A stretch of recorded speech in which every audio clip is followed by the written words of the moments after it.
Yerba mate, čaj. A imate? Ja, ta je pa puer. Aha. Ja. A čaj pijete? Ja, jaz sem čaj. Ne kava. Mislim, zdaj tudi kava, ampak drugače sem čaj. Aha. Ja, jaz tudi takole, sploh za podcaste mi je fajn. Mislim, Tele zeleni. čaj so način tihe kontemplacije. Aha, Zjutraj imam jaz dve na seansu. aha. Kako pa zgleda ta seansa? Tako da si narediš čaj, Ja? pa razmišljaš in gledaš za naprej, kaj boš ti zdaj naredil. Aha. Pa počasi piješ. Ja. Tako da je ena skodelica, recimo pol ure. Mhm. Tule imamo za 2 uri. Ja, bo videla, no, kako bova hitro pila, no, ampak jaz kar precej med samim pogovorom konzumiram tekočine. Ja, usuši se, usta se usušijo. Hvala vam, no. Ja, hvala za obisk. povabilo. Ja. O čem bi se pogovarjala midva? A? Ja.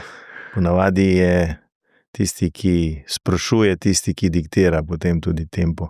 Ja, ponavadi nisem jaz ta, ki diktira. Ja, to sem opazil, ja, da ljudje radi sami o sebi govorijo.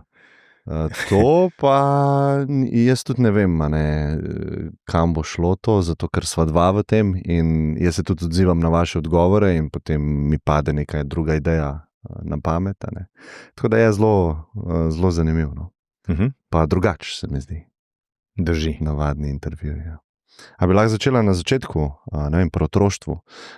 Nekaj sem na hitro pogledal zjutraj, izhajate iz umetniške družine. Ja, jaz sem čisto, izhajam iz bojemske družine.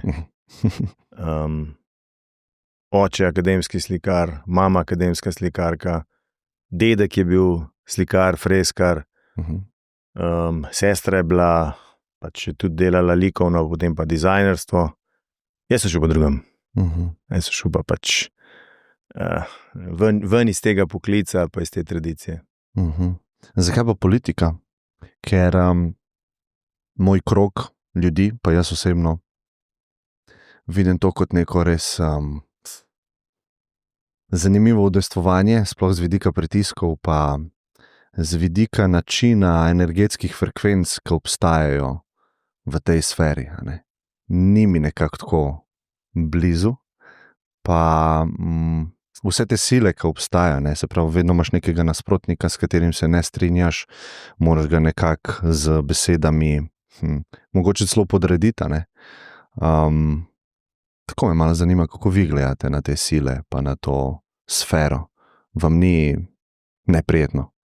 No, zagotovo je neprijetno. Mislim, mene je politika pritegnil me je, antična retorika me je pritegnila, potem pa britanski parlament, Westminster.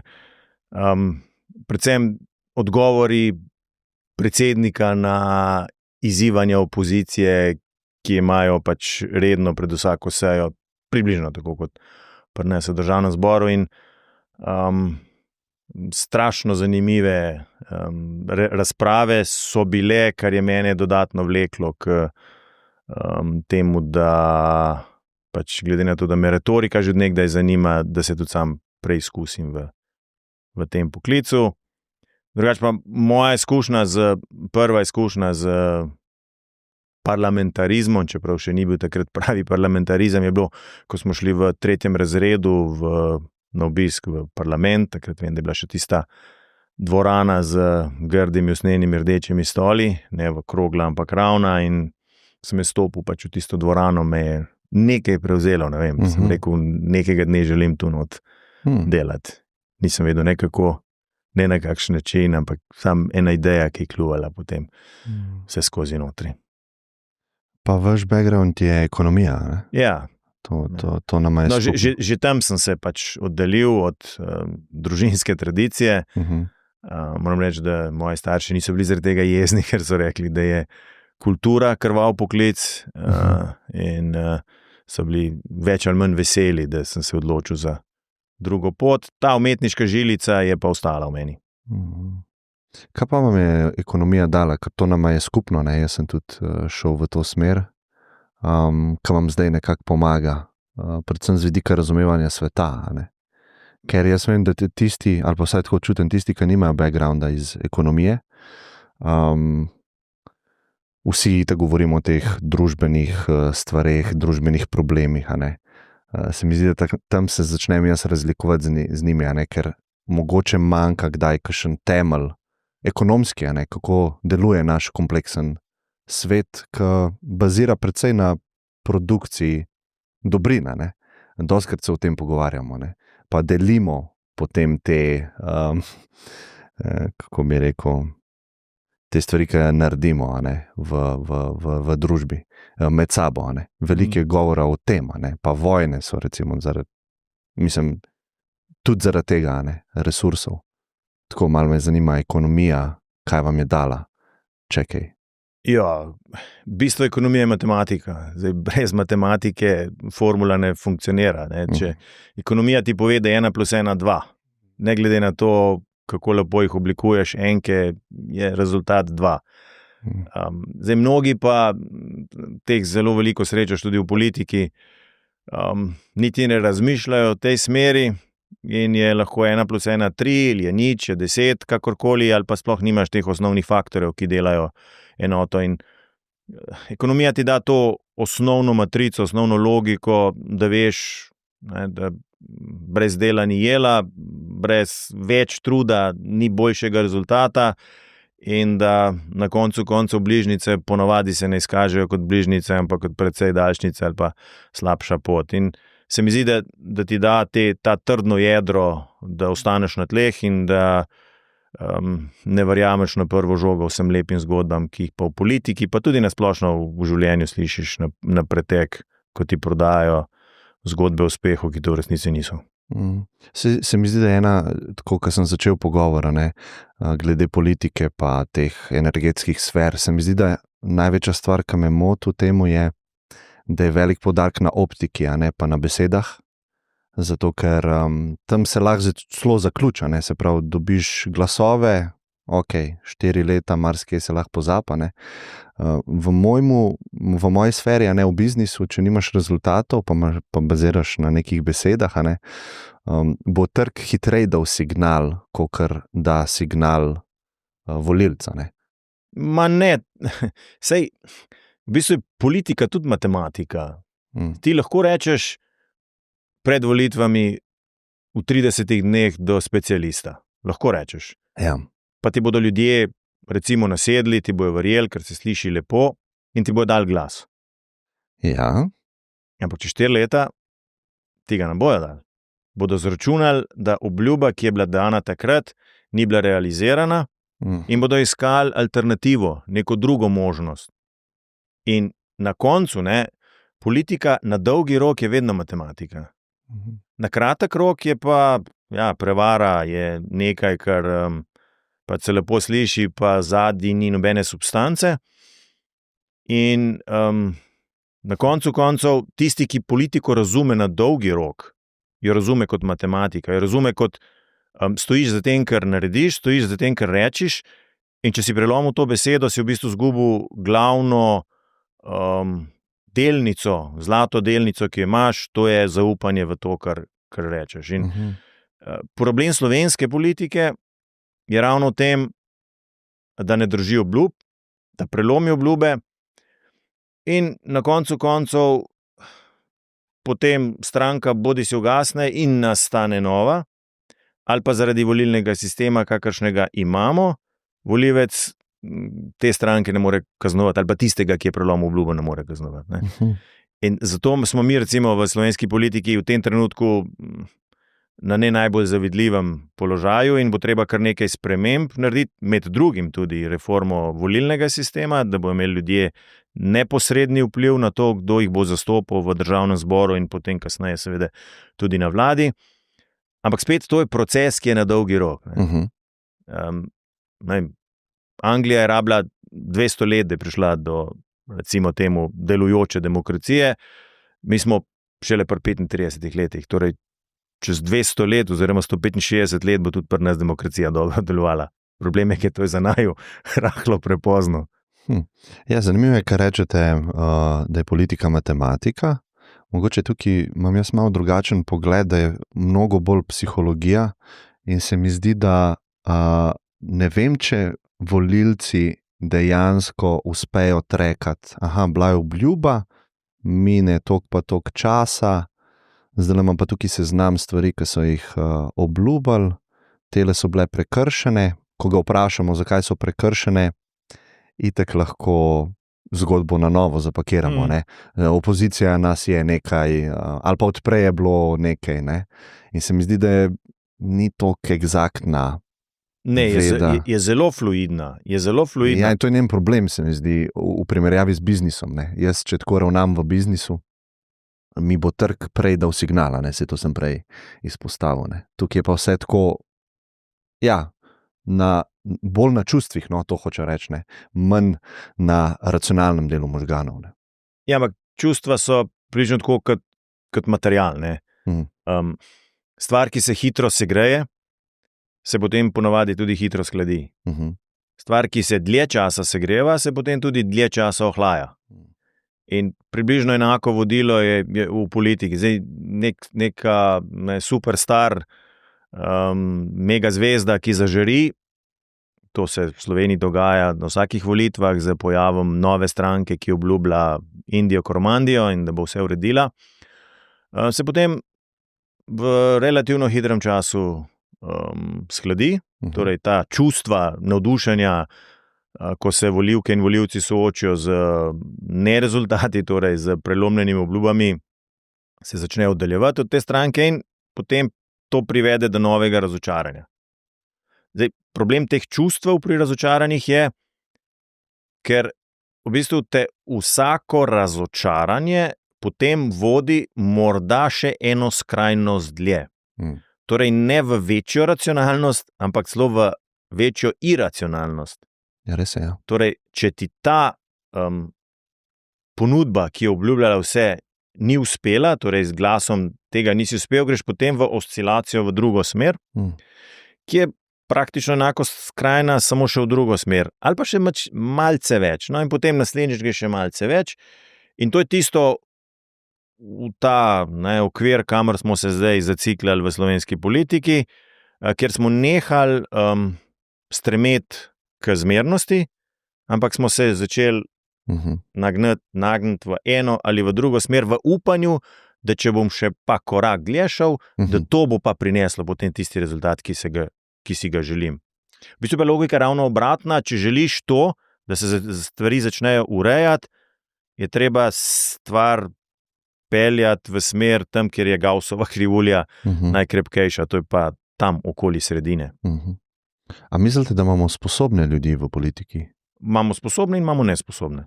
Ok, generalno. Saj veva, kaj bi ljudje ponavadi odgovorila na to vprašanje? Ja, samo metanje v isti koš ne pelje v pravo smer. Pelje v bistvu je to samo uresničujoča prerokba. Recimo, če nekomu vsakič, ko ga srečam, govorim, ti me pa res sovražiš. Ti me pa res sovražiš. Ko bom 10-tič to rekel, bom rekel, da se ta je nor, se v bistvu ga res sovražim. Je malce premaknjen. In enako je tu, če govorimo, da je politika slaba stvar. In to ponavljamo povsod. Dejansko s tem naredimo eno zono, kamor sposobni ljudje ne želijo več vstopiti. In v trenutku, ko ne želijo vstopiti, komu naredimo največjo uslugo? Ja, nesposobnim. Tistim pokvarjenim, ki so že znotraj kroga, ker jih ne morejo nadomestiti sposobni politiki. Če pa odpremo ta prostor in pokažemo, da se sposobno politiko da stvari spremeniti na bolje, potem bojo pa naenkrat se ta bazen pripravljenosti za udejstvovanje v politiko bistveno povečal. S tem se bo izboljšala kvaliteta politike in s tem bojo ljudje dejansko dobili tisto, kar želijo, za kar so volili. In v trenutku bo potem politika postala čisto normalen poklic. In mora biti čisto normalen poklic. To je poklic, to je profesija. In v Sloveniji smo pač zašli v zadnjih 15 letih v neko matriko, da če pa pride zunaj politike v politiko, potem je pa avtomatično dober, ker ni pokvarjen.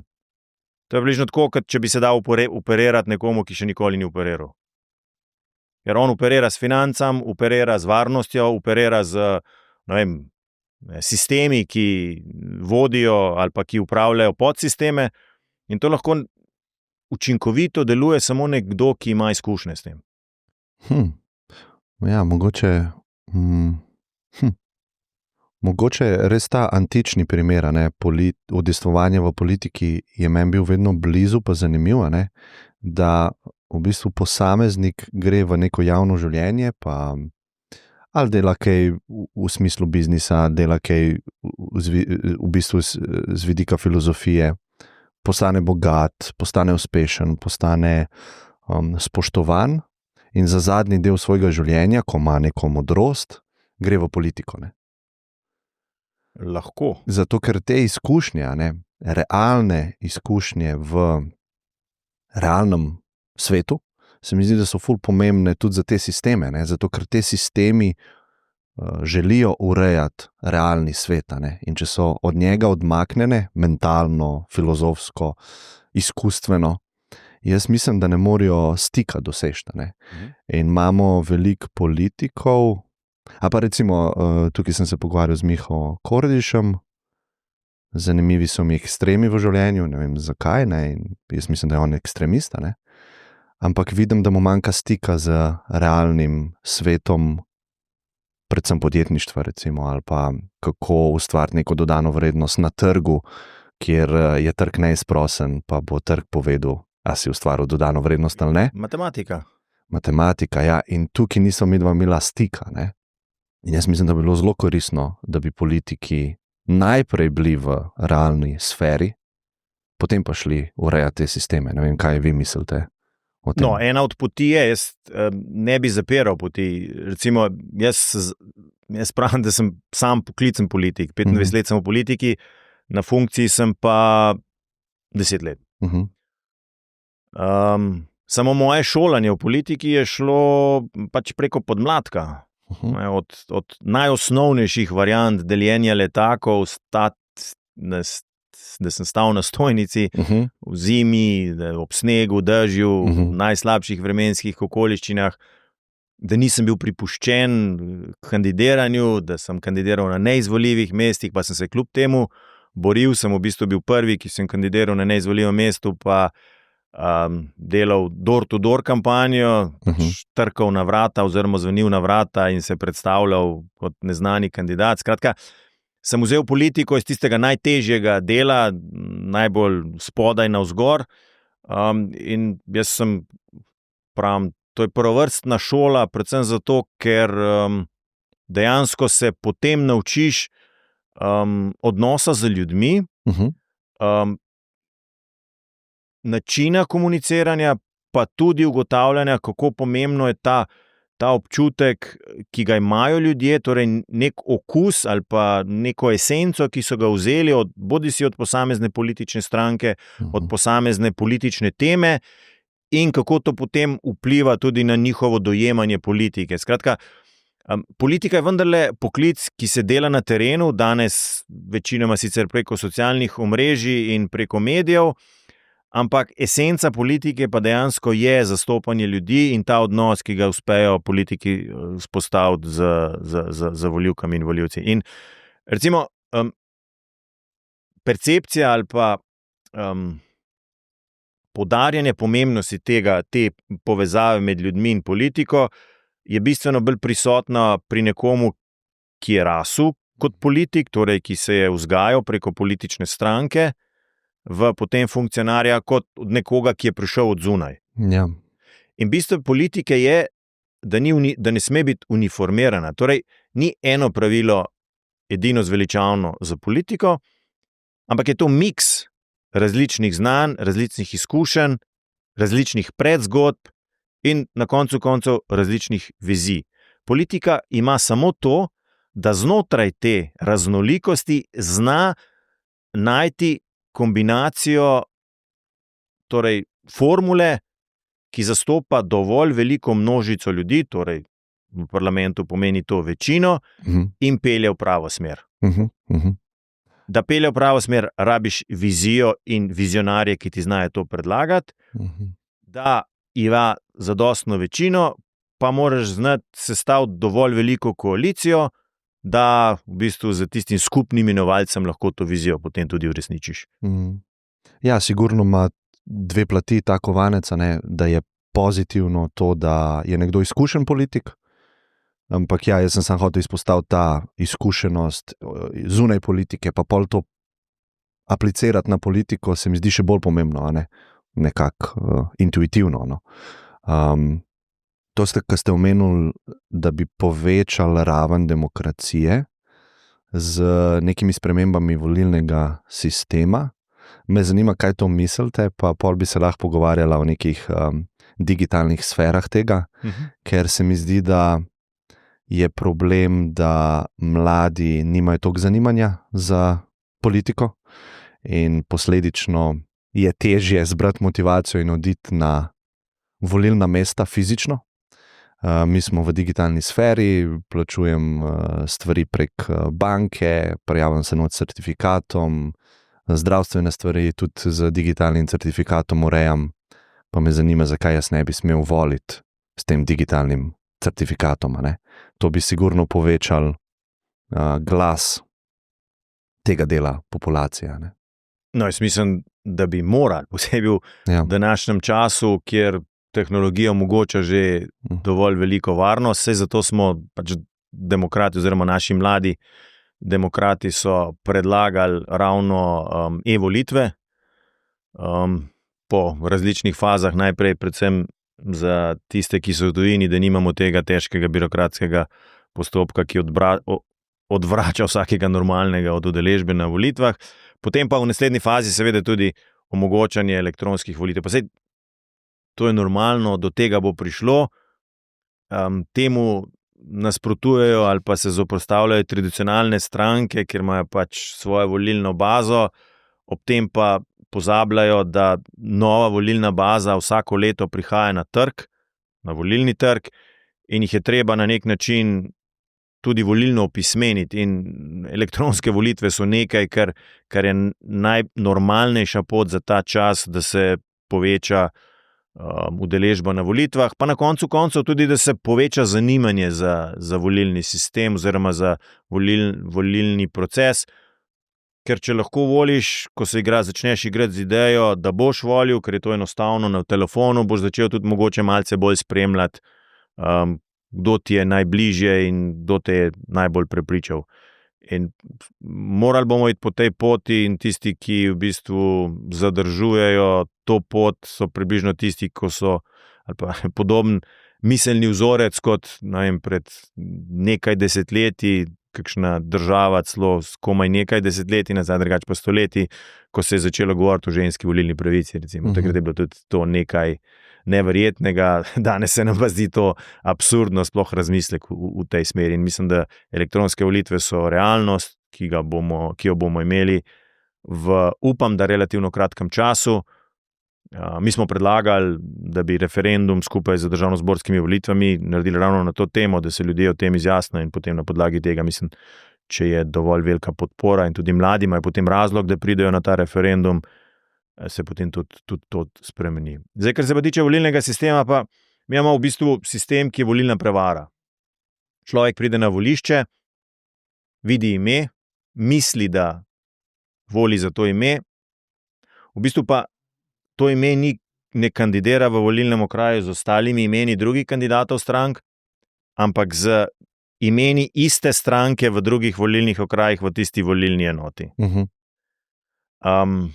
In dejansko potem tudi v naslednji fazi, torej na naslednjih volitvah, posameznik nima možnost kaznovati slabega poslanca, tako da bi izbral nekoga drugega iz iste recimo stranke, če vseeno stane zvest isti stranki, ampak mora glasovati za tistega, ki mu ga stranka predlaga. V bistvu se sestava parlamenta v slovenskem volilnem sistemu določi na sedežih predsednikov in predsednic strank. Torej, tradicionalne volilne okraje zasedajo tisti, ki so pač najbližje vrhu stranke in so potem izvoljeni, odvisno je samo, kolikšno število njih bo izvoljeno glede na pač skupni volilni rezultat na nacionalni ravni. In to med volivci leto za letom ubija voljo po tem, da bi dejansko prišli na volitve ali pa izrazili svojo voljo. Še več, v osnutku volilnega zakona, ki so ga na začetku, ko smo se osamosvojili, sprejeli v državnem zboru, je pisalo, da je to volilni sistem za enkratno uporabo. Ker se takrat niso mogli zmeniti za boljši volilni sistem, so naredili neko volilno skrpucalo, ampak tako kot z pohištvom za krajši čas, potem ponavadi postane kar naprej v uporabi.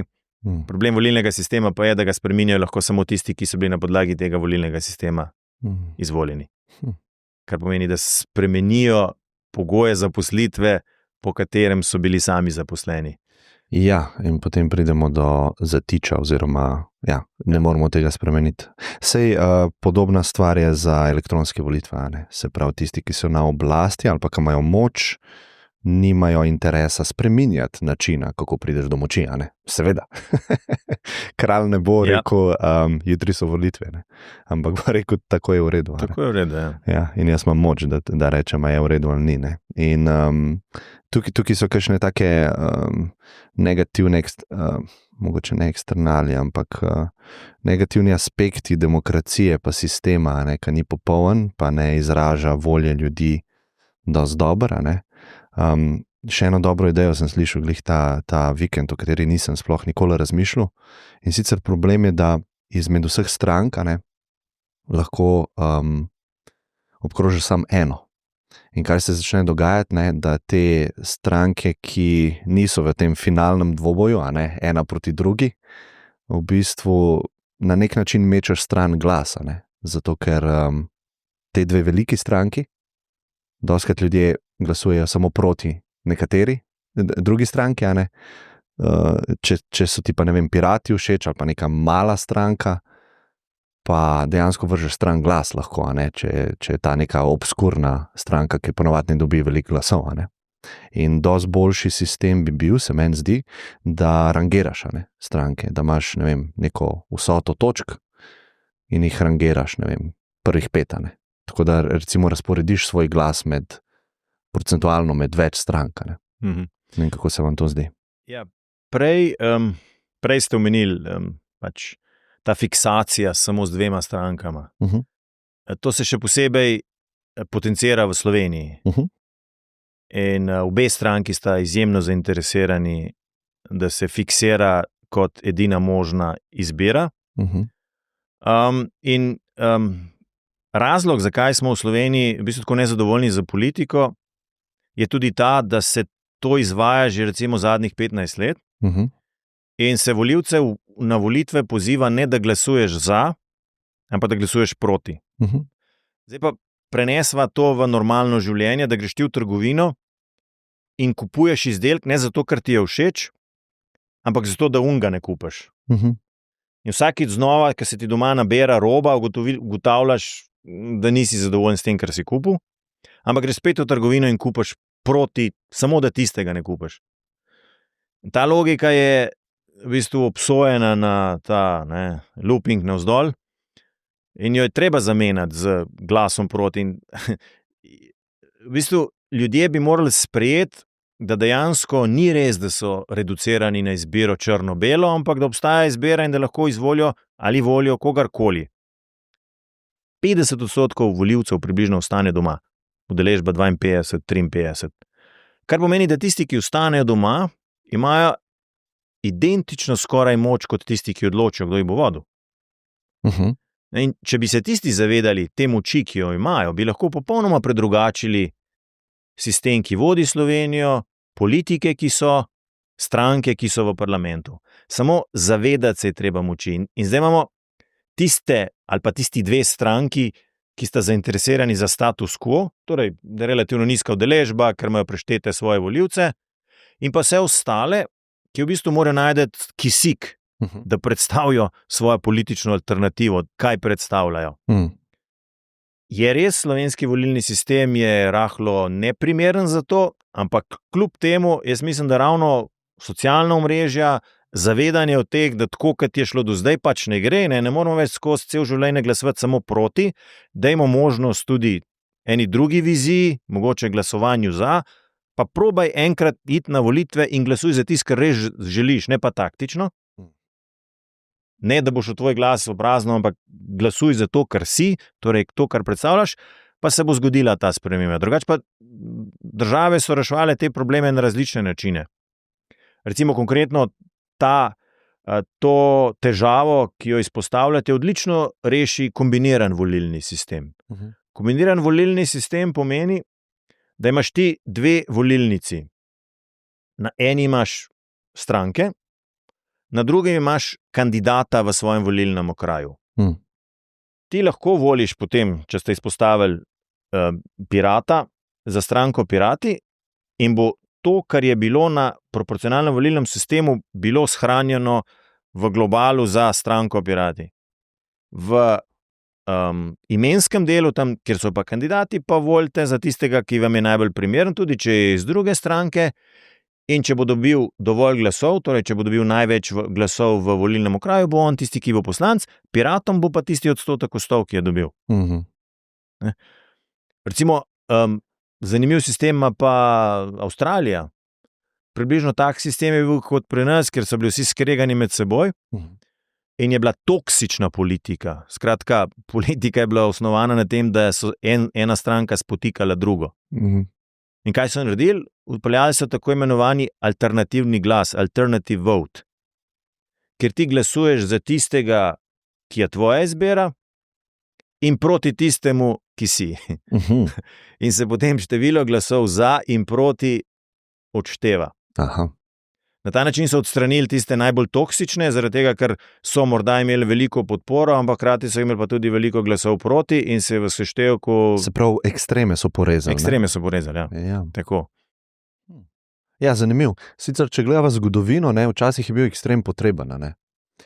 In zdaj ne bi hotel, da pridemo do tega. Ampak kakšen ekstrem? Ekstrem v zagotavljanju pravic delavcev, ekstrem v tem, da so ženske dobile volilno pravico, ekstrem v tem, da so se dvignili pogoji, zaradi tega, ker je bil status quo tistih, ki so imeli moč, kot imajo zdaj, ki želijo ohraniti sistem takšen, kakršen je. Ne, pa se je verjetno tudi mnenje, generalno mnenje populacije je bilo, da je mogoče temnopolti, da je to noro, da bi imeli volilno pravico, ali pa ženske, v določenih časovnih točkah, so verjetno kakšne ideje bile nore, in mi dva zdaj ne moramo vedeti, ker stojiva tukaj, ko bo nek ekstremist predlagal ekstremno opcijo, nama se bo zdela nora, pa ekstremna, pa bi želela porezati, da je vse bolj v balansu, mogoče imava neko slepo pego.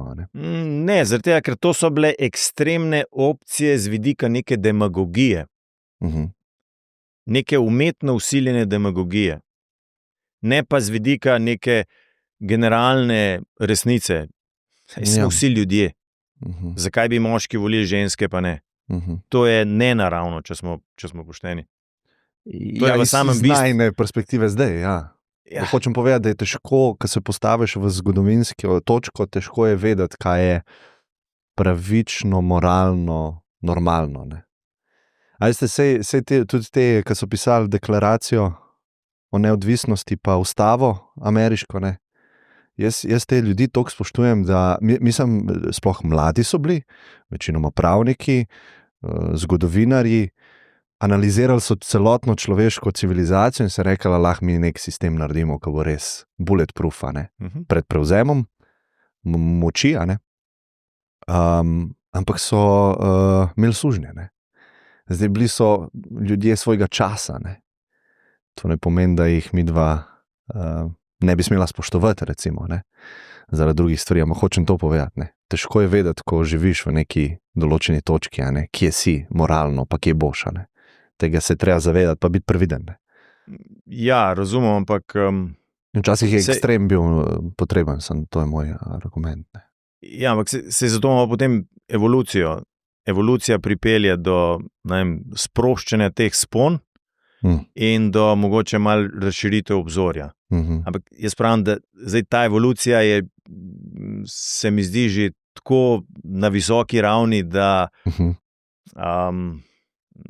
ekstremi ne vodijo več v pozitivno smer, ampak vodijo navzdol, vodijo v simpliciranje, vodijo v oblikovanje taborov, vodijo nazaj v dogmatizem, torej v dogme. Če si z mano, oziroma če se 100% ne strinjaš z mano, si proti meni, in to je zelo enostavno, ker potem zreduciraš politični messaging na 1 in 0, na črno in belo. Mi imamo tukaj zdaj nevarnost. Se strinjam. Ker dokler so bile, ne vem, stoenke, tista bež, una grda rdeča, pa una modra, je bilo zelo enostavno. Samo 3 stoenke si imel za zbrat v tistih časih. Pa samo stoenko. Ja, pa samo stoenko. V Jugoslaviji je bilo enostavno, nisi veliko razmišljal. Zdaj, ker imaš pa celo plejado avtomobilov, si pa zbegan in ne veš, kjerega bi izbral, in največji absurd, greš sprašovati umetno inteligenco, kjer avto je najboljši. V bistvu si ne zaupaš več samemu sebi, zaradi tega, ker imaš tako možnost izbire. In tu pridemo potem v to povratno zanko, ki je nevarna za človeštvo, da začne iz te množice informacij simplicirati nazaj na 1-0, torej na binarni sistem. In to potem slabi politiki lahko izkoristijo in začnejo oblikovati to blokovsko delitev, ki je v bistvu nasprotju s tem, kamor je demokracija peljala. Peljala je demokracija v izbiro, v večjo izbiro, zdaj se pa dogaja krčenje izbire ravno zato, da je vsakemu lažje. Da je samo, ali si za mene, ali si pa proti meni. Sej, o tem sem hotel z vami govoriti, ker midva se po moje strinjava, ima podoben background, se pravi ekonomski. Jaz se sicer udejstvujem na trgu, v biznisu, ampak vem, da ima več skupnih točk, kot recimo drug pol. Ampak kako bi midva lahko razumela ta drug pol? To me je malo zanimalo. Pa škoda, ker sva se malo kasneje dogovorila za ta pogovor, ker imel sem celo idejo, se ne vem, če bi bilo vama sploh to všeč, ali pa blizu, da bi imel recimo Kordiša tukaj, pa vas, ker sta res nasproti, recimo ekonomsko, ampak se mi zdi, da to razumevanje tega pola, pa koga on nagovarja, ali pa ta sfera politična, globalno, jaz imam tukaj veliko skrbi. Veliko skrbi imam, ker sistem, kot je zdaj narejen, ki spodbuja neenakost, in jaz mislim, da je neenakost dobra pa normalna stvar, treba je v bistvu varnostno mrežo ojačati pa izboljšati, neenakost je pa pač ok. Je v bistvu samo neka psihološka bariera ali pa psihološki problem, ki ga imamo ljudje, ker se primerjamo med sabo. Ampak kako zdaj nasloviti ta problem?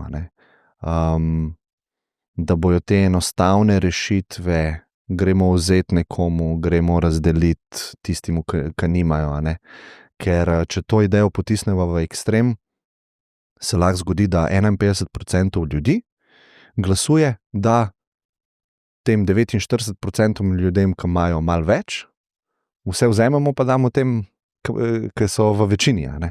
Demokratsko govorim, je to nek ekstrem. Ja, rešitev za to je bogata družba, ker potem ne bo 51 tistih, ki bo 49 jim vzeli, ker bomo vsi več. To je bil jedro vajnega dialoga z gospodom Kordišem o tej štruci kruha, kjer ste vi lepo povedali, sej, če naredimo več štruc kruha, jih bo več, jih bo boljš, bojo vsi več imeli. In njegov odgovor je bil, da proizvedemo že dovolj štruc kruha. Ja. Se pravi, smo že v obilju, ampak se steka. Proizvedemo že dovolj štruc kruha, torej nam ni treba več proizvajati teh, ampak je treba nagrevati bolje tiste, ki to proizvajajo. Zdaj, to je logika, ki v bistvu lahko v presečnem datumu drži, je pa logika, ki pomeni dolgoročno stagnacijo. To pomeni občutek samozadostnosti, da si prišel do tam, razvil do tam, kamor si se razvil, in od tod naprej v bistvu se odpoveš razvoju. Vse civilizacije, ki so se odpovedale razvoju, napredku naprej, so prej zdaj izumrle. In v naravi človeka, zakaj je postal najinteligentnejša Najuspešnejša živa vrsta, ja. vrsta na svetu, zato ker je vedno razvijal naprej, nikoli se ni ustavil. Vedno se je razvijal, vedno je želel več.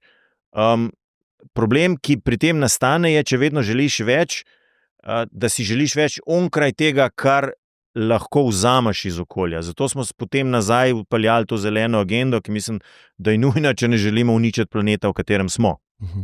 To smo se zdaj zavedali, ali zadnjih 10-15 let. Problem, ki ga imamo s tem, je, da še niso vsi na enakem mišljenju glede pomena ohranjanja planeta, kot recimo v Evropski uniji, in zaradi tega prihaja do teh disonanc, medtem ko se ti samo omejiš, se neka Kitajska ali pa neka Amerika naprej eksploatira vse naravna bogatstva, ki jih ima, gre v osvajalske vojne in tako naprej. In je potem dispariteta, ki je na tvojo škodo. Ampak, če se vrnem nazaj k temu bistvu, jaz mislim, da ljudje smo nagnjeni k temu, da želimo delati, da želimo tudi več delati. Edino pri tem, kar moramo skrbeti, je, zato je pa tako pomembna politika, da ne izvolimo ljudi, ki jim začnejo s temi demagogijami polniti vsak dan. Torej, v trenutku, ko se oblikuje okolje, kjer delo ni več vrednota, kjer je čisto v redu alternativa delu, socialna podpora pa življenje na nekem zmernem prihodku, ki ga dobiš iz države, iz proračuna, za katerega sploh ne veš, od kje prihaja, to začne potem degradirati ta jedro naroda, ali pa skupnosti, da se naprej usmerja in dela in razvija in tako naprej. To je nevarnost politike, ampak na koncu koncev spet ljudje so tisti, ki izvolijo. In morajo nositi za to tudi posledice. In zato so volitve tisto, kar naredi presek. Če v 4 letih vidiš, da gre zadeva v napačno smer, ne smeš iti v abstinenco, ne smeš reči, se so si isti, se so si pokvarjeni, brez veze, da grem na volitve, in potem dejansko prepuščaš tistim, ki na ta način pridobivajo, da nadaljujejo s tem slabim delom politike, kot so delovali naprej. Skratka, kar je, se mi zdi ključno za obdobje, ki je pred nami, ki je zelo volatilno, zelo velike spremembe prihajajo, je zavedanje posameznika, da je v bistvu zelo veliko odvisno od njega, če se bo le aktiviral. Torej, če le se ne bo prepustil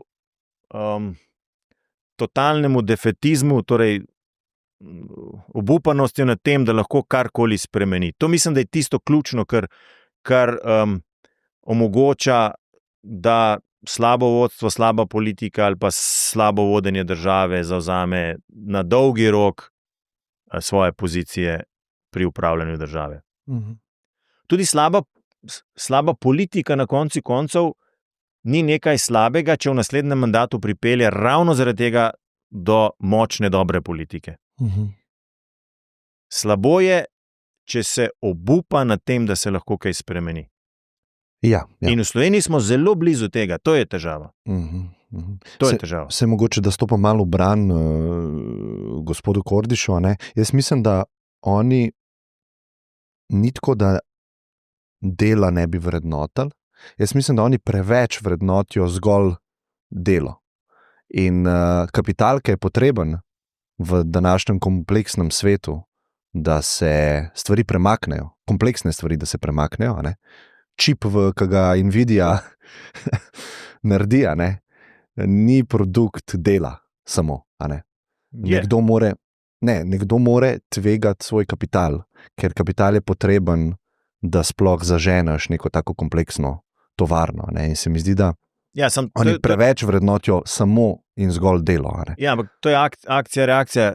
Čip je nastal tu, v glavi, potem se ga je naredil, in ker se ga je naredil, pa se je imel neko dodano vrednost, se ga je prodali, se je dobilo denar, se je potem razvijalo naprej, spet v glavi, in je bila to spirala navzgor.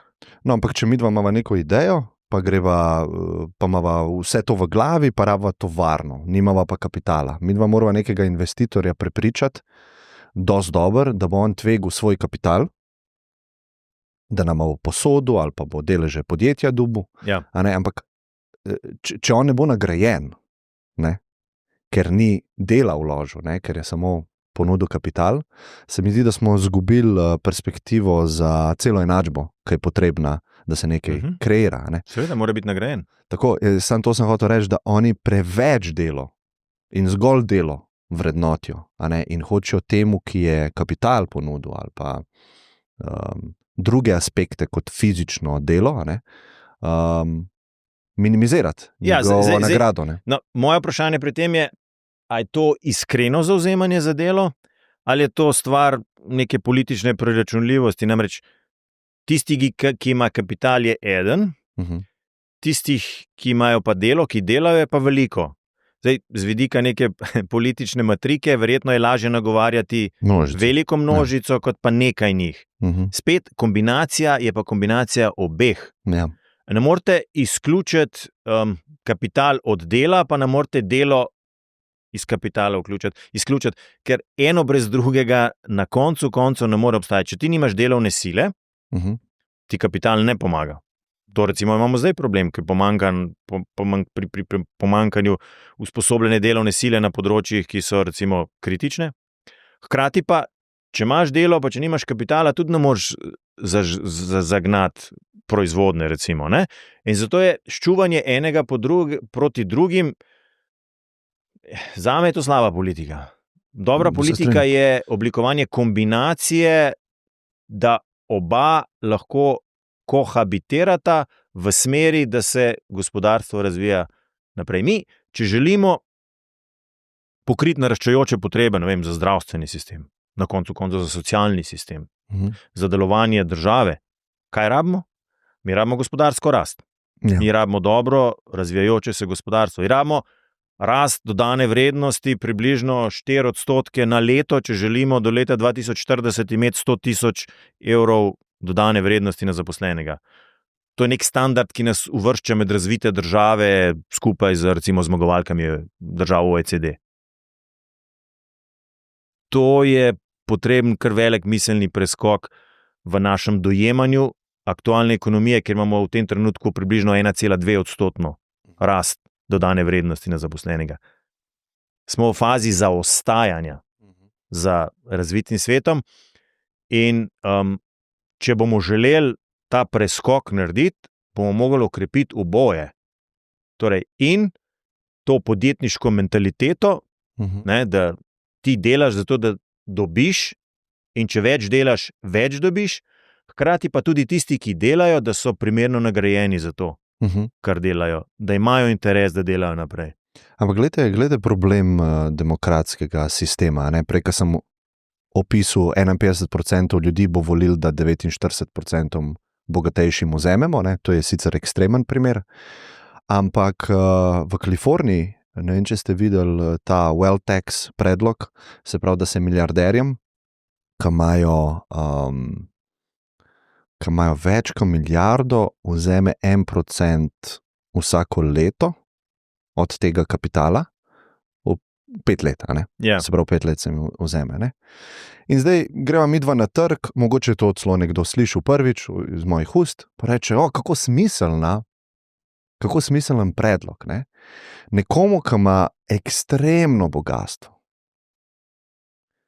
lahko hitro zaključimo, toliko pa res ne rab. To je pa res absurd, pa preveč. Ne?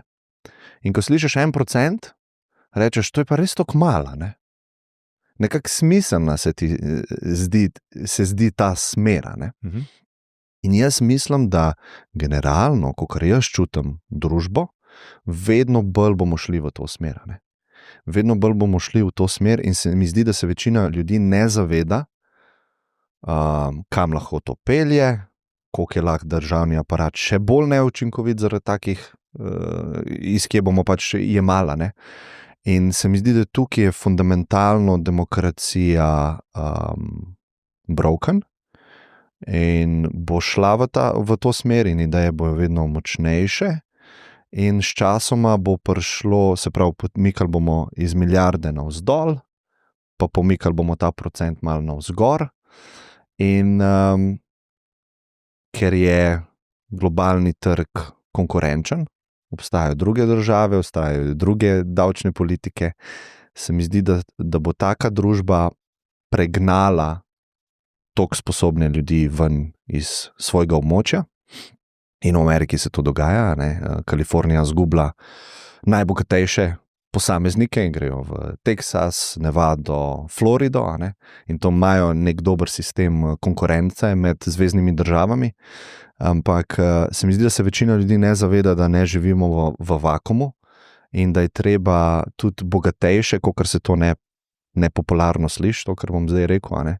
Da so zaslužni za velik napredka, o katerem sva govorila. Ne? In se mi zdi, da masa ne bo tega razumela in bo želela podpreti predloge, ki pravijo, dajmo vzeti bogatim, pa dajmo sebi. In to se mi zdi ful nevarna smer, ki je taka socialistična. Ampak dajva zdaj sam to primerjavo med, recimo, ta primer Kalifornija, Amerika, pa demagogijo, ki bi v Sloveniji, recimo, se prijela v tej smeri. Ampak se mi zdi, da se je prijela, ne? Zato ker sredinska, se upravičujem, ker sam skačem, trenutna vlada, jaz mislim, da je bila precej vplivana strani takšnih idej, ki prihajajo iz leve strani. In jaz te vlade trenutno ne vidim kot sredinske vlade, ampak ideje so zelo leve. Ja, zdaj, Amerika pa Slovenija. Amerika zelo razslojena država z zelo neenakovrednim razdeljenim bogatstvom. Slovenija po Ginijem koeficientu, mislim, da smo mi drugi najbolj enaki po tej dohodkovni enakosti med ne vem, razvitimi državami.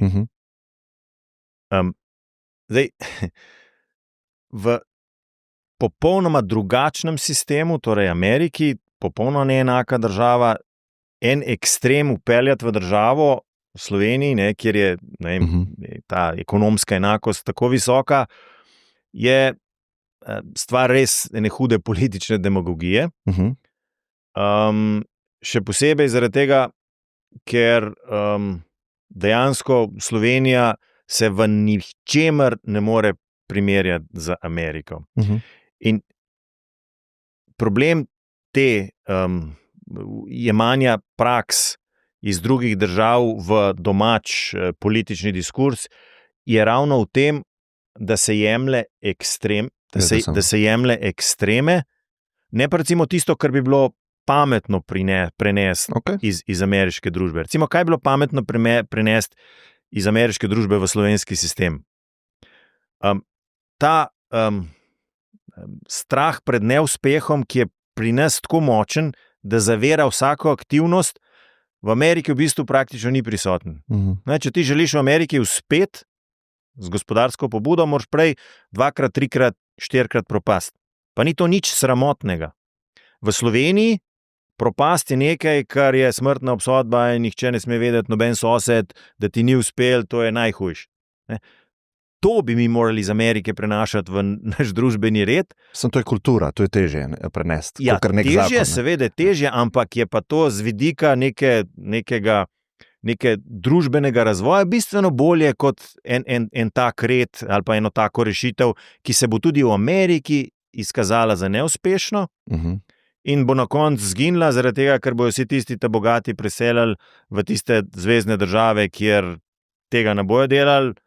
Vse te republikanske zvezne države jih bojo sprejele z odprtimi rokami in bojo potem ustvarjali tam dodatno vrednost in dolarje in plačevali pač tiste zmerne davke, kakor jih imajo, in se bo ta politika izkazala za popolnoma neuspešno. V Sloveniji imamo pa že v bistvu danes, če tako pogledamo, če boste gledali razpored dohodninske lestvice pobranih davkov, boste ugotovili, da 6800 tistih v Sloveniji, ki plačuje dohodninski lestvici, torej 5. stopnjo, 50% dohodnine davka, plača v proračun več kot 920 tisoč tistih, ki plačuje minimalni, torej prvi dohodninski razred. Že danes imamo mi nadpovprečno obremenjene visoke dohodke in politika, ki potem poskuša še bolj obremeniti tiste z dobrimi plačami, ki imajo večjo dodano vrednost, pomeni, da dejansko ne želi oblikovati vedno bogatejše družbe, ampak želi še dodatno sploščenost tega, ker imamo že sedaj. Zdaj, kje je odgovor na to? Jaz pravim spet, odgovor na to je v neki politiki, ki ima za svoje delovanje matematično enačbo in približno ve, kdo vplačuje v proračun in kdo potem, kako se potem ta sredstva tudi trošijo.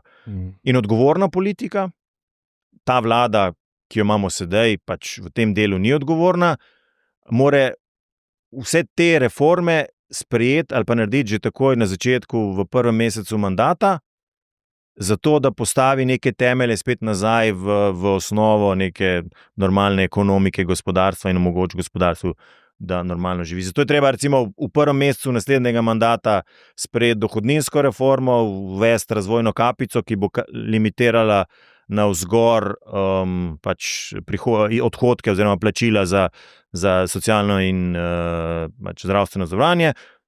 Hkrati pa tudi tistim z najnižjim dohodkom dvigant splošno dohodninsko olajšavo, zato da bo na koncu koncev tudi oni čutili v žepu več sredstev, država manj pobrala. In tak balans na začetku mandata v bistvu resetira to demagoško razpravo o tem, kako je treba bogate še bolj obdavčiti, zato da bojo imeli revni manj, na en normalen ekonomski standard. In ko ljudje vidijo, da se to dejansko tudi njim pozna, potem so tudi bolj dojemljivi za drugo prestrukturiranje davčne politike v Sloveniji, ki je pa nujna. Ne? Ja. Ta vlada, recimo, konkretno, ta vlada je v 4 letih svojega mandata javno porabo povečala za 4,5 milijarde. Za 4,5 milijarde. Se to je pa druga stran enačbe, ker sem tudi hotel govoriti. Pa zato nimamo nič hitrejšo zdravstveno oskrbo, nič manj birokracije, še celo več, ukinjajo dežurstva policijskih patrulj v določenih delih Slovenije, kar je nekaj, kar si danes težko predstavljaš, da je to sploh mogoče. Ja, se neko učinkovit sistem, pa če državo primerjam s podjetjem, bi bilo tako, da manj vložim v podjetje, pa več dobim ven, ne? Se pravi, to je boljše podjetje kot neko drugo, ki ima večje stroške. Pa to je nasprotju z minimax načelom, ne moreš manj vložiti, pa več dobiti. Lahko dano vložiš, pa več dobiš, ali pa manj vložiš, pa dano dobiš. Ne. Manj, ko boš vložil, pa več kot boš dobil, v bolj učinkovit sistem si vložil. Okay. Zdaj pa sistemi, pa jaz vem, recimo v podjetniških sferah, tista podjetja, ki dobijo investicijo, se pravi, dobijo presežek nekega kapitala, ki ga morajo porabiti, so manj učinkovita kot tista, ki morajo biti kreativna pri porabi sredstev. Ne? In to, ko smo se mi podajali na podjetniško pot, smo zavestno obrali to pot, bomo mi probali biti učinkoviti in dejansko spodbuja kreativnost, ne? Ker ti moraš biti učinkovit. Ne? In se mi zdi, da država ima problem, ker se dostakrat ukvarjamo samo s tem delom, ne?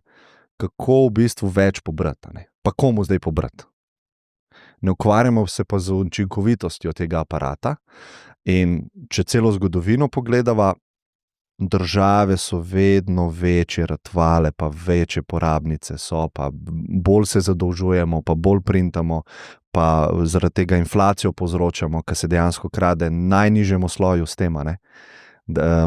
Njihove plače ne pridejo v stik z inflacijo, ne, se pravi, vse njihova kupna moč na trgu je nižja zaradi tega, ampak država se vedno bolj v bistvu veča, moč veča s tem, noben pa ne pride pa poreže ta aparat, ne, pa naredi neke akcije, ki bi učinkovitost nagovarjale, ne. Sprav, rezanje ministrstev, rezanje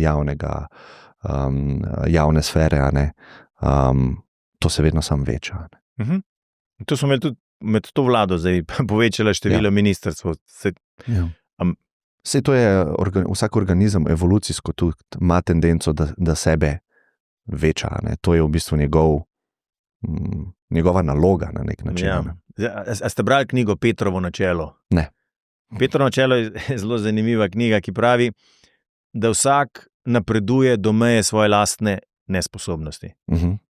No, in to je recimo evolucijski cikel države, da napreduje do tega, ko postane tako zamaščena, da ne more več opravljati svoje funkcije, no in v tisti fazi se potem pač zgodi nek dogodek.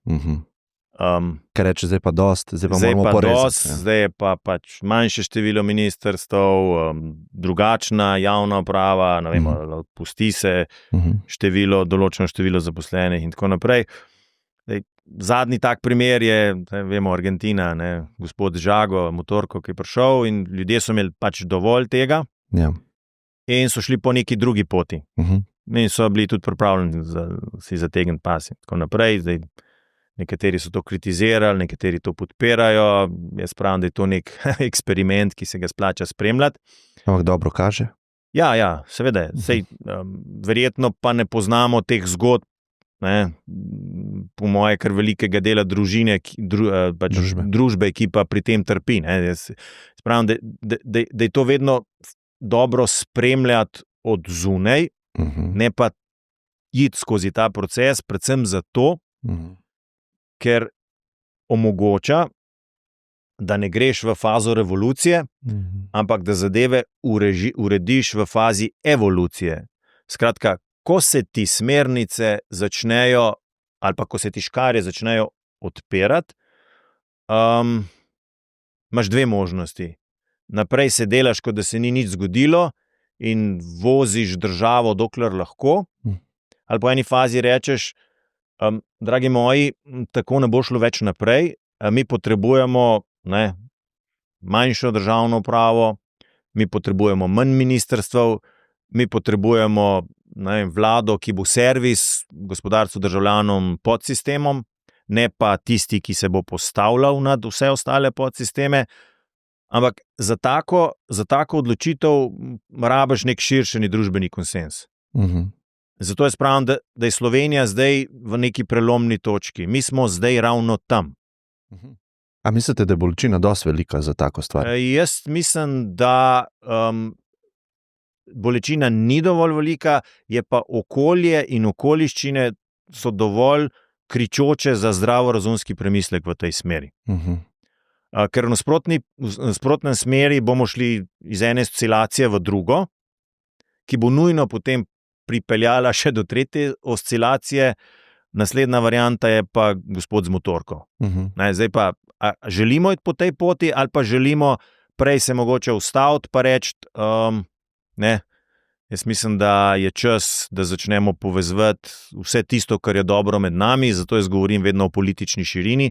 Jaz mislim, da je zdaj čas za to politično širino, da se politični akterji skupaj dogovorijo o tem, kam želimo iti, se tudi zmeni, da se ne bojo metali polena pod noge in skupno začeti pač Slovenijo usmerjati po tej smeri.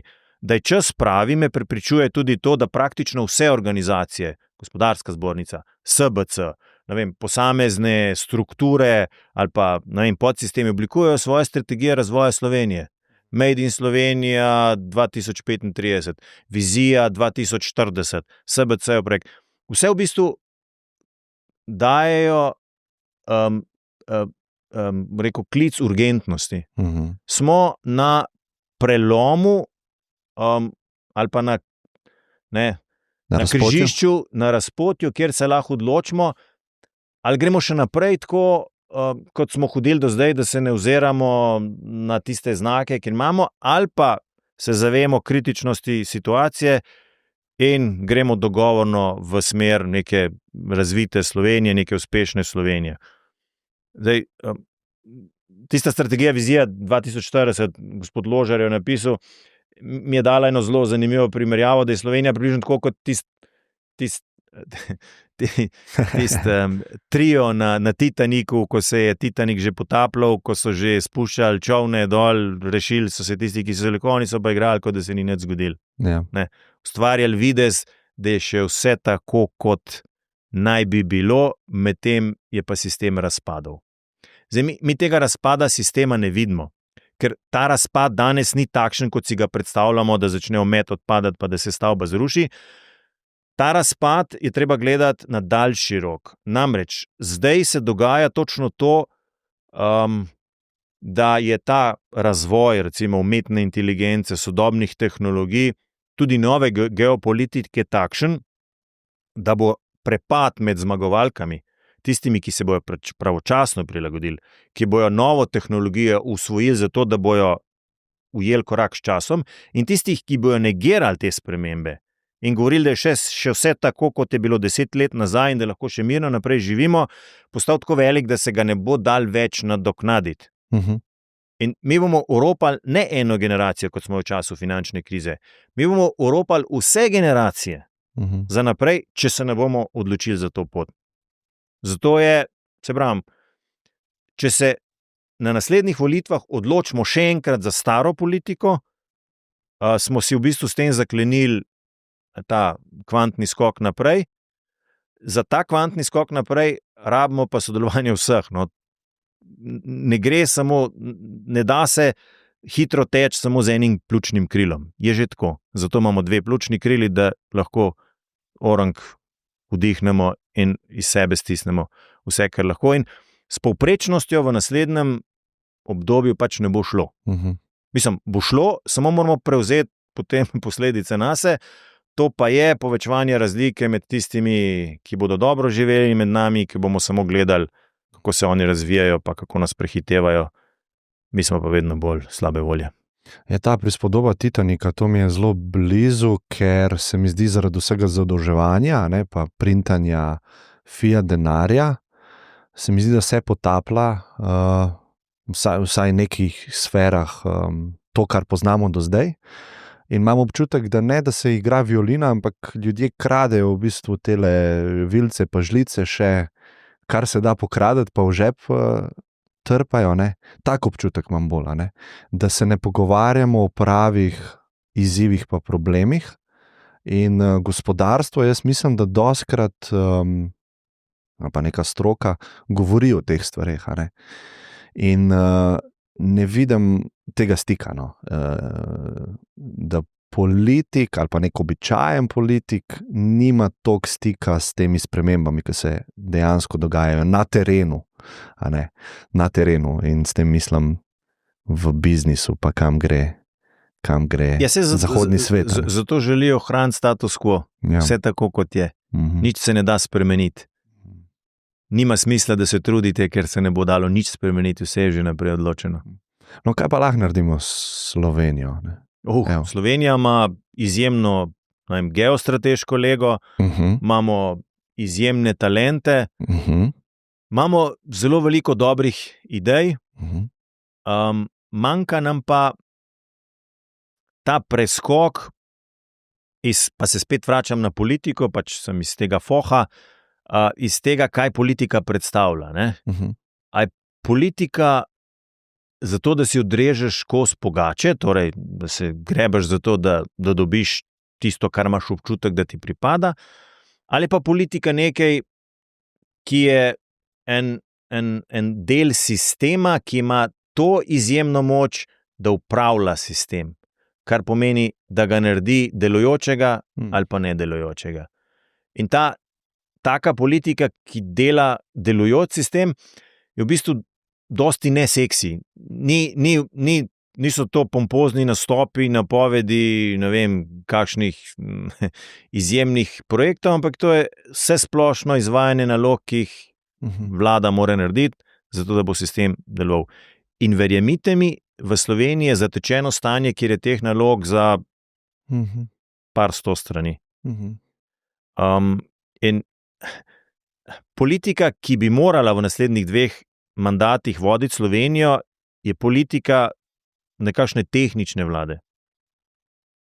Ne vlade izjemnih egov in želje nastopanja pred kameram, ampak politika, ki ve, kaj je narobe, in tisto s svojimi možnosti in zmožnosti, ki jih ima, preko spremembe zakonodaje, podzakonskih aktov ali pa nasplošno ekosistema, vzpostavljanja sistema, kjer tisti, ki želijo, lahko uspejo.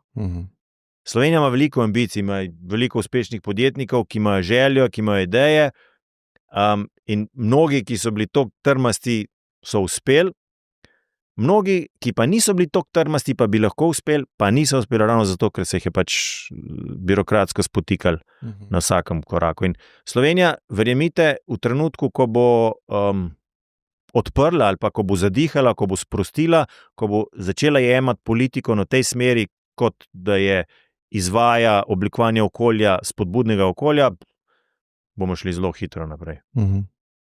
Jaz tako lahko iz svojih izkušenj na Ministrstvu za zunanje zadeve povem, da smo, recimo, ko sem jaz prišel, je bilo ministrstvo zelo prorusko usmerjeno, pa skoraj nič pro-transatlantsko. Ruski oddelek je imel 15 diplomatov, odnosi z Združenimi državami Amerike 4 diplomate. Skratka, čista dispariteta. Kega leta je to bilo? To je bilo leta 2020. Zadnjih 13 teh velikih obiskov je bilo z ruskim zunanjim ministrom, niti en z ameriškim zunanjim ministrom. Pa smo v pol leta popolnoma spremenili kurs, zato ker sem enostavno slišal in upošteval mnenja in predloge, ki so jih dali znotraj diplomatskih vrst, z lastno željo, da naredimo tam most tudi z Združenimi državami Amerike, in smo potem sklenili strateško partnerstvo, ki je zdaj temelj v bistvu teh odnosov z Združenimi državami Amerike, zato ker gre pač za neko velesilo, s katero Slovenija more dobro sodelovati. In v tem pogledu je evidentno, da je možno vse te spremembe narediti, če se lotiš predvsem z vidika politike jasnega cilja, kaj želiš, potem pa zelo jasne definiranosti, kako do kje prideti. S tem, da ti mora biti potem tudi zelo jasno, kakšne karte imaš v roki ti in kaj recimo nasprotna stran želi od tebe oziroma pričakuje od tebe. In če ti je jasno, kaj želiš, boš tja tudi prišel. Slovenija potrebuje zdaj zelo jasno usmeritev, kam želimo, torej res vizijo 2034 oziroma 2040, ali pa tako, kot smo mi v programu napisali Uspešna Slovenija 2034. Edino, kar poleg tega rabi pa še eno splošno družbeno soglasje, da gremo po tej poti. In to je možno narediti, če ne delaš fireworks na vsaki temi, pa če ne kuriš spopada samo zato, da imaš pozornost medijev, ampak da se dejansko lotiš evolucijske spremembe Slovenije, usmerjene uspešne Slovenije, ki dopušča posamezniku, da uspe, ko se je odločil, da bo uspel.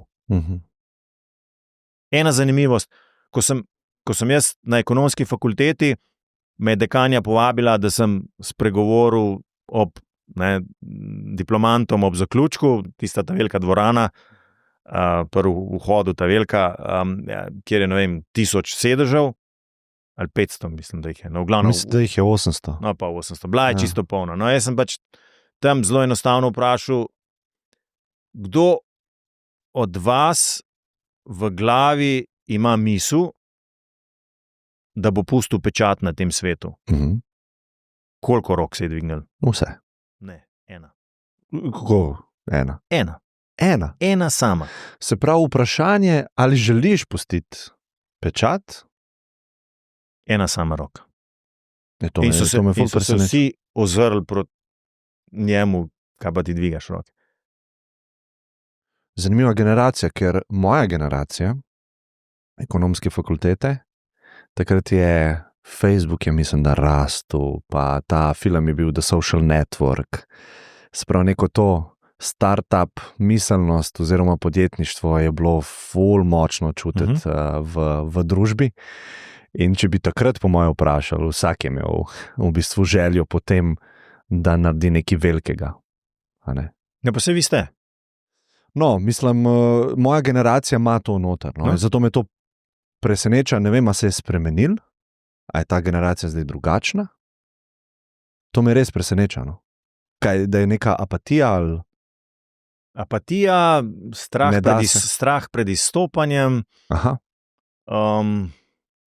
siva cona udobja. Ja.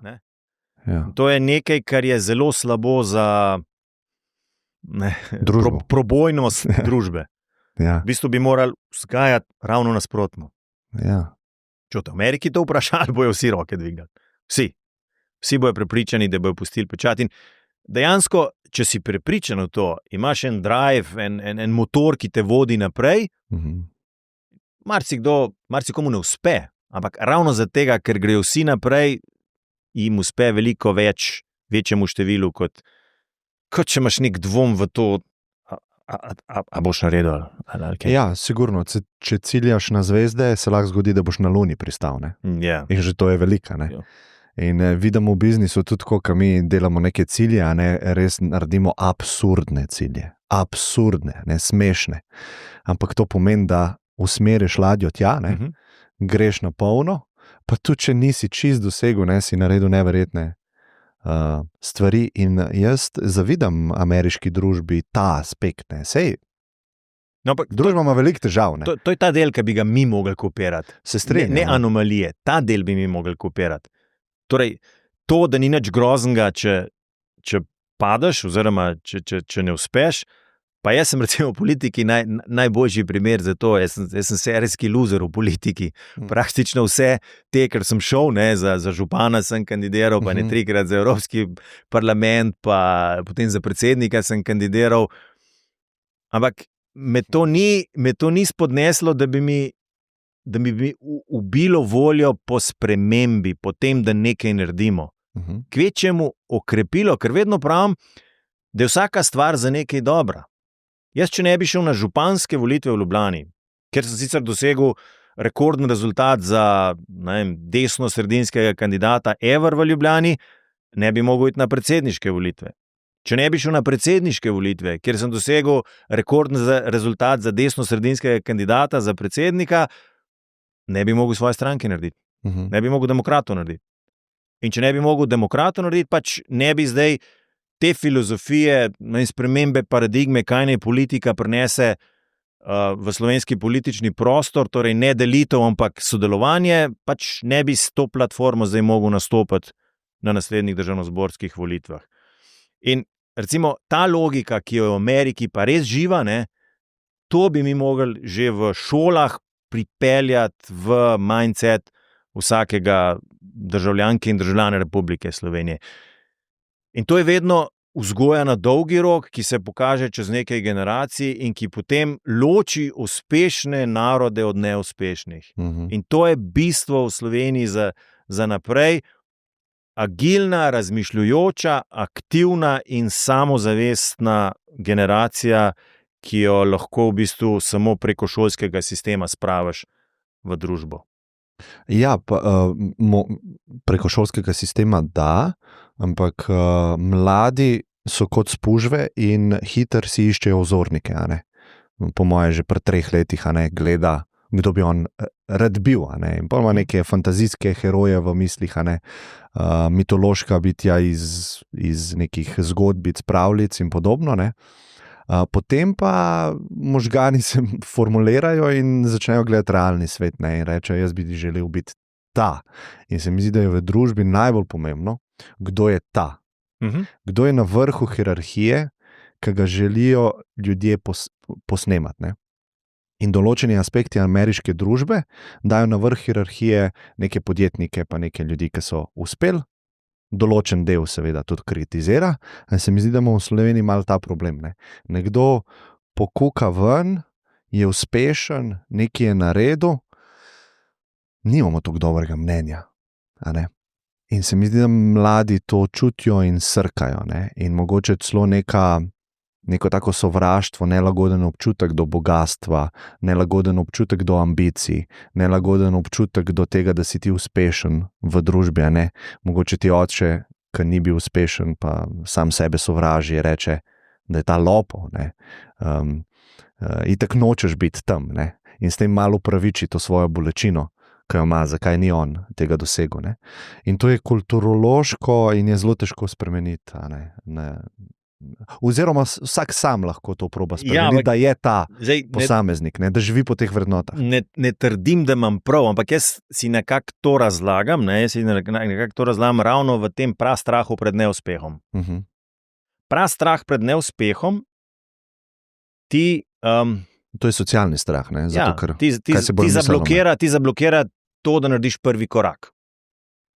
Ne narediš prvega koraka, in ker prvi korak ne vodi potem naprej na neko, recimo, ali poslovno ali pa eno družbeno pot, pač ostaneš tam, kjer si. Sosed pa tega prastraha ni imel in je naredil prvi korak. In zdaj ti si rekel, se mu itak ne bo uspel, ne? Zato že, da verificiraš svojo odločitev, da nisi naredil prvega koraka. Naredi drugi korak, mu že deloma uspe. In ti rečeš, sej pri tretjem koraku bo pa videl, kako je še dobro, da jaz nisem šel na to pot, pa srečo imel, ne? Ker bo itak padel. Potem pa naredi četrt, pet in uspe. In zdaj, ko si ti nekoga, ki je naredil ta korak, videl, da je uspel, ti pa tega koraka nisi naredil zaradi straha, ne moreš sebe kriviti za to, ampak boš raj njega krivil. In boš rekel, zihar je imel, pa veze je imel, pa to naredil. Ne? In zato pol ne maraš tega uspešneža.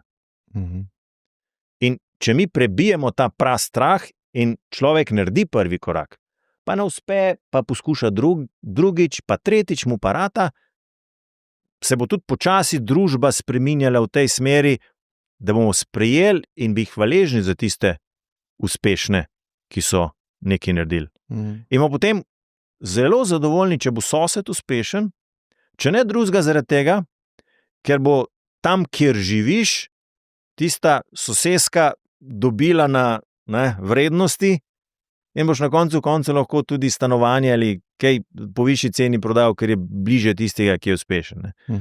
Gre za spremembo v logiki, kako gledaš na uspeh. Vsak Slovenec, ki je uspešen, ali pa vsaka Slovenka, ki je uspešna, je zlata vredna. Prinaša tisto, da smo res odlični in da smo dobri borci v tem res zahtevnem svetu. In jaz mislim, da med pomembnim delom populacije to zavedanje že raste. Zdaj, pomen politike pa je, da to spodbujanje odličnosti, uspešnosti preide tudi v naš DNK. Ne?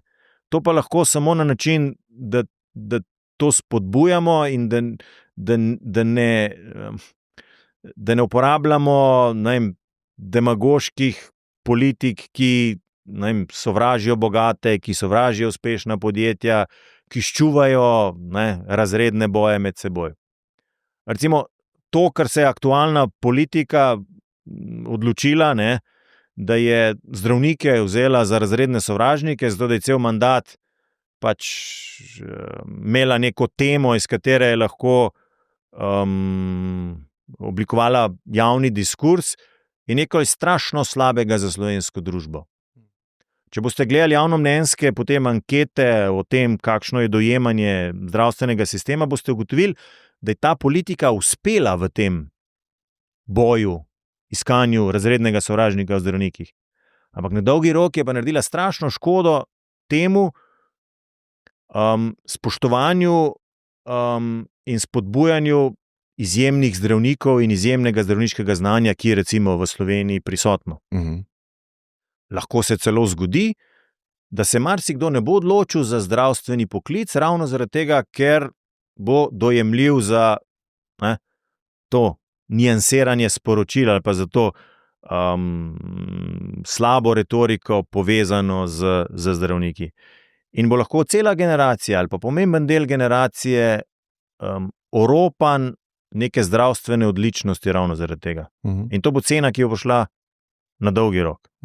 In bo nekaj, kar bo za nekaj časa pomenilo en velik udarc za slovenski zdravstveni sistem. In se recimo slaba politika tega niti ne zaveda, ali mi je pa čisto vseeno. To je pa moč politike, ki skupaj s svojimi podsistemi lahko oblikuje raven diskurza ali pa smer diskurza v družbi. In spet se vračam nazaj, zato se mi zdi, da je potrebna skupen družbeni dogovor, kam naj Slovenija krene, ker če dosežeš eno kritično maso politične javnosti, ki se potem s tem ciljem strinja, si saj za nekaj časa, ne za vekomaj, ampak za nekaj časa dal okno priložnosti, da se Slovenija začne razvijati v to smer. Ja, sej v življenju jaz mislim, da obstajata dve sili, oziroma dva kupčka, predalčka, v katere lahko posortiraš sile, pa ravnanje, in sicer konstruktivna pa destruktivna sile. In se mi zdi, da človek, ki je v občutku pomanjkanja, ali pa ne v občutku obilja, dosti bolj ga vlečejo destruktivne sile. In jaz mislim, da tako na ravni posameznika je zelo pomembno, da se vprašaš, v kateri energiji si, ali si v energiji pomanjkanja, energiji obilja, in potem vidiš, kako dejansko tvoje akcije, pa mnenja, pa ravnanja izhajajo iz tega. In izhajajo iz tega tako, da so ali konstruktivna ali pa destruktivna. In konstruktivno je sigurno, da se znamo poslušati, pa da se znamo pogovarjati, pa da se ne strinjamo na nek konstruktiven način, ker vsi ne vemo vsega, pa kdaj se tudi motimo. In v politiki jaz mislim, da prevladuje vsaj trenutno ta destruktivna sila, in zaradi tega je sigurno manj sodelovanja. Ampak še ena razlika je med tem destruktivnim in konstruktivnim. Destruktivno rabi stopnjevanje destruktivnosti za to, da se naprej vrti. Konstruktivna pa ponavadi zapade v abstinenco. To je problem. Zakaj ta destruktivna je bistveno bolj prodorna oziroma bistveno bolj premočrtna kot konstruktivna. In zdaj oblikujte še okolje, v katerem ti pravijo, da je politika slaba, in da je udejstvovanje v politiki nekaj nečastnega, samo še spodbuja prednost destruktivne sile v politiki. Ampak destruktivna sila, to je pa spet ta enačba matematike, na koncu pa vodi kam? V destrukcijo. In po destrukciji pride pa spet neka konstrukcija. Problem tega pa je, da je treba čez celo fazo, medtem ko bi lahko že prej zadeve usmerili v pravo smer. Vedno se vzpostavi neko ravnovesje. To ravnovesje se pa lahko vzpostavi z nekim normalnim evolutivnim, torej z neko evolucijo na dolgi rok, ali pa prek vzponov in padcev, ki so bistveno bolj boleči, so pa posledica zavestne odločitve tistih, ki v bistvu odločajo, a dopustijo to destruktivnost, da pripelje do konca. Mislim, da je tam bolj nezavestno. Ja. Ker če bi bilo čisto zavestno, bi videli, da to ni dobro za nobenega, niti za tega, ki to povzroča. Na dolgi rok. Se to je zelo kompleksno videti, psihološko. Ja, mislim, za tega, ki to povzroča, je vprašanje. Zdaj, ne vem, če imamo svetovnega voditelja, ki je star 75 let, pa povzroči neko vojno, ne moj mogoče malo bolj vseeno kot nekdo, ki je 50 let star. Ja, to so zdaj pol že neke metafizični aspekti, ampak jaz mislim, da psiha bo vedno mogla odplačati stvari. Pa ne pravim, da onkraj tega življenja, lahko se tudi ustava pri smrti, ampak se mi zdi, da smo toliko povezani med sabo pa z našimi ravnanji, glih zaradi evolucije, da škodimo drugmu zavestno, ali pa če podzavest to ve, bo psiha nekako to plačala. Tako res verjamem, pa vidim. Pa sej jaz v samem bistvu verjamem enako tudi v politiki, zato se jaz v bistvu še ukvarjam s politiko, ker drugače je to biznis, kjer ni ravno prijetno, da ne vem, če te vsak dan iz vseh strani pluvajo. Ja. Pač rabiš malo drugega. A pluvate vi nazaj? Ne, jaz ne pluvam nazaj. Ne. Jaz ne pluvam nazaj. Moja zavestna odločitev, da ne, zaradi tega, ker če hočemo nekaj spremeniti, ne moramo na isti način kot tisti, ki pljuva, samo z druge strani ali pa mogoče še malo močnej. Pa smo del tega sistema, te negativne spirale, ki vodi navzdol. Ampak je kdo preveč ekstremen, pa ne bi mogli z njim sodelovati? Zdaj odvisno, kako govoriva o sodelovanju na dolgi rok ali projektno sodelovanje. Kar se tiče projektnega sodelovanja, nimam težav z nobenim sodelovati. Na dolgi rok pa, kjer so recimo razlike tako očitne, torej, če se medva razlikuje o tem, da vi pravite, da je kruha že dovolj, pa ga ne rabimo več proizvajati, več pa boljš, z boljšim okusom, imava konceptualno neskladje. In mislim, da to V nekih temeljih. Ne? Ja, in to konceptualno neskladje ne spada skupaj. Ne? Je tudi v sami smeri vizije, po kateri želimo Slovenijo spreminjati, tako različno, da to ne pelje nikamor. Če se pa ne strinjava samo v tem, da ne vem, vi podpirate bageto, jaz pa čabato, to je pa nekaj, kar lahko najdeva skupni jezik, še posebej, če bo okus potem tako dober, da boš pohrustal kruh takoj do konca. Ne? To je pa drugo. In ne izločuje pa, ali pa ne dela pa to tako, da bom jaz zdaj bil sveto vojno zoper tistega, ki ima v temelju drugačen pogled, zdaj, ker mislim, da je to nesmiselno, je to trošenje energije za nekaj, kar ne pripelje nikamor naprej. In morda v neki fazi, v neki situaciji, morda pri volilnem sistemu bo pa ravno ta glas tisti, ki bo omogočil dvotretjinsko večino in naredil volilni sistem v smeri, da bo volivkam in volivcem omogočil neposredni vpliv in izbor tistega, kjer mu hočejo nameniti svoj glas. Skratka, politika je enačba s tisočim neznankami in je nesmiselno vnaprej črtati določene komponente, ker ti to v prihodnosti onemogočajo, da greš proti tistemu cilju, ki ga imaš. Se pravi, bolj odprte možnosti narediš. Okay. Ja. Ampak verjetno zdaj, ko bojo volitve, imava pač dve stranki, mislim, če gledava te javnomnenjske raziskave, verjetno veva približno, kaj bo, ne zdaj, kdo bo zmagal, ampak kdo bo verjetno na vrhu ali pa bo imel naprej moč. Glede na to, da poznate te ljudi, s kom bi si želeli bolj sodelovati ali pa komu bi želeli večjo moč v tem primeru? Demokratom. No, ampak onkraj sebe. Ker sodelovati bo treba, verjetno. Ja, sodelovati bo treba, ampak spet, na politiko lahko gledaš kot pač reaktivno ali pa proaktivno. Reaktivno je to, kar ste vi zdaj mene vprašali. Torej, na podlagi tega, kar vemo danes, apliciramo na dan volitev. Ampak vemo, se pravi, smo racionalni. Ne vemo. Zakaj vemo? So volilne kampanje, ki so popolnoma spremenile volilno aritmetiko. Zadnja na Nizozemskem, kjer je nekdo, ki je bil na začetku volilne tekme na 5. mestu, Rob Jetten 6,4% imel, je na koncu zmagal volitve. In kaj pa se mora zgoditi za kaj takega? Mora se zgoditi dober program, mora se zgoditi dobra kampanja, predvsem se pa mora zgoditi zavedanje volivk in volivcev, da je dosti tega, kar je bilo do zdaj. A hočete še več istega? Za kar veste sam znotraj, da v bistvu na koncu ni dobro. Vsaj z vidika neke mogoče daljše časovne premice. Se zavedate, da ni dobro. Edina stvar, ki je, se ne upate ali pa nočete ali pa si ne zaupate toliko, da bi podprli nekaj, kar je mogoče malo bolj zmerno. In na ta način oropate v bistvu možnost, da do tega pride.